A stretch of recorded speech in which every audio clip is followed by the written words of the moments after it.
You're listening to Bark and Wag's 15-Minute Vet Talk.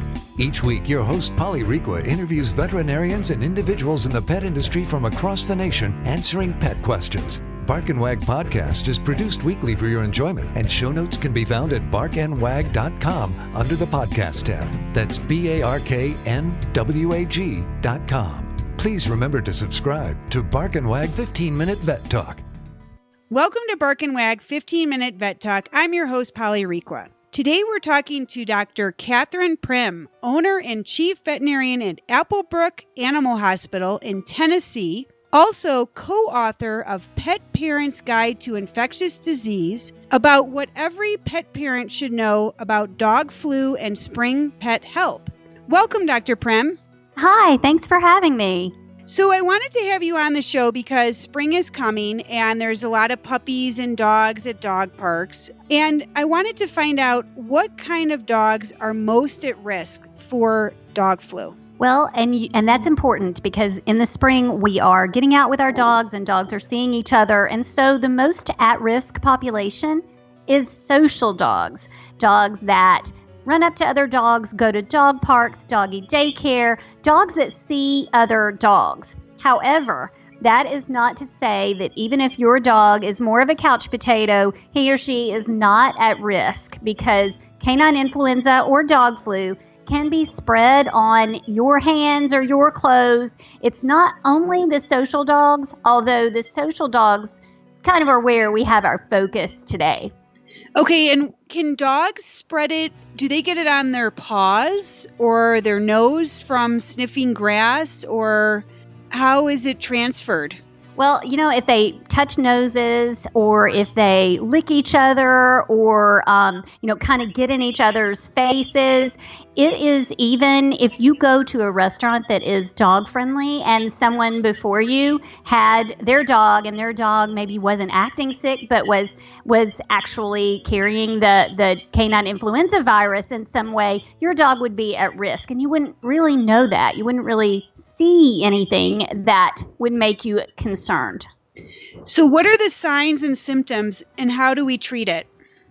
Well, it's kind of like human influenza, although canine influenza is not a risk to us as human beings. It makes dogs sick, though. So they have the flu. They feel lethargic, coughing, sneezing, fever, just kind of those sort of symptoms that we typically associate with influenza.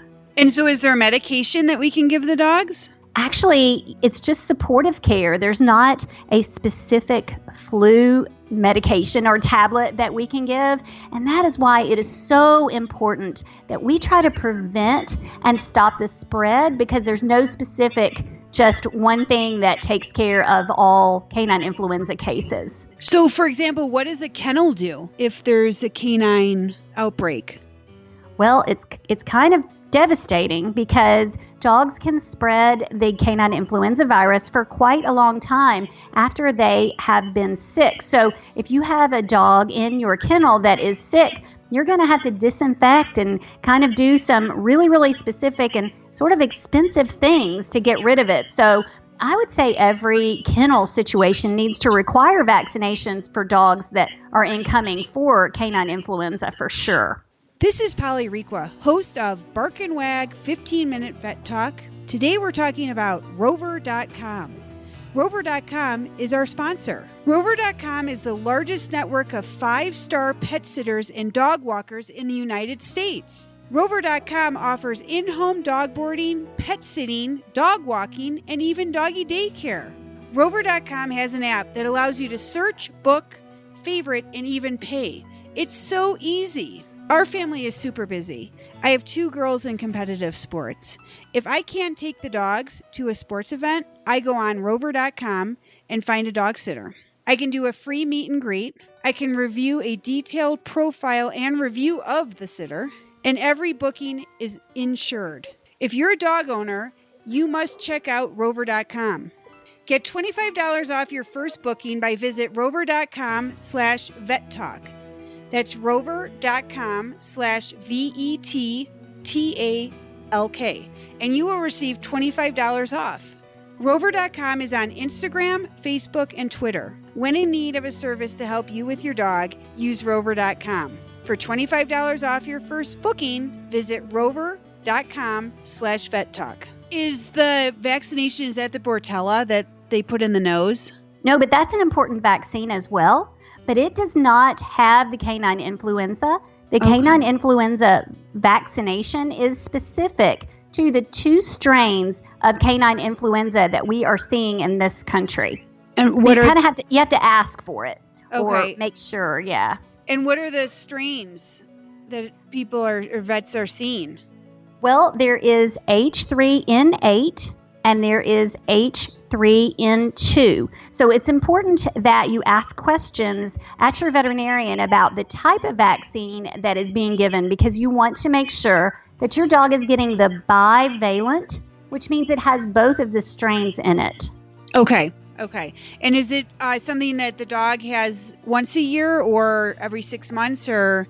Well, I'm really glad you asked, because when they're naive to it, because none of the dogs in this country have seen this before. And so they have to have an injection, and then it has to be boosted in 3 to 4 weeks. And then it's repeated every year after that. So that's very important. Is this something that's new? Like, is these strands a new epidemic? It is. In fact, I believe it was first identified just in 2015. So that's pretty new on the front of medicine. So yeah, our dogs haven't seen it before. So it's a very high morbidity, which means the number of dogs that are actually exposed that do become ill, it's pretty high. Can a dog die from the dog Absolutely. Flu? Yes. In fact, we had some that developed a secondary pneumonia and did die. So the vaccine would have saved them. And do all the vet clinics have this flu shot? I don't imagine all of them do, but I think the smart ones do. Okay. And are there any other infectious diseases that we should be watching out for this spring?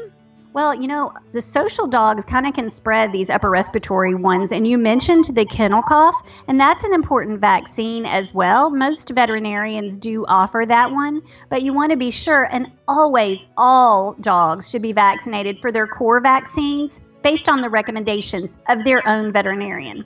Sure. Any other tips that you would like to tell the listeners? Yes, in fact, there is. I'm so glad you asked.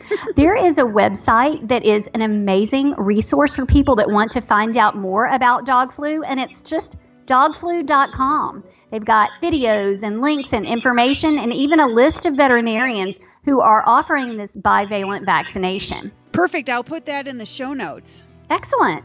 Well, thank you very much for being on the podcast, and we look forward to having you back. Excellent. Well, thanks for having me. It was nice to talk to you.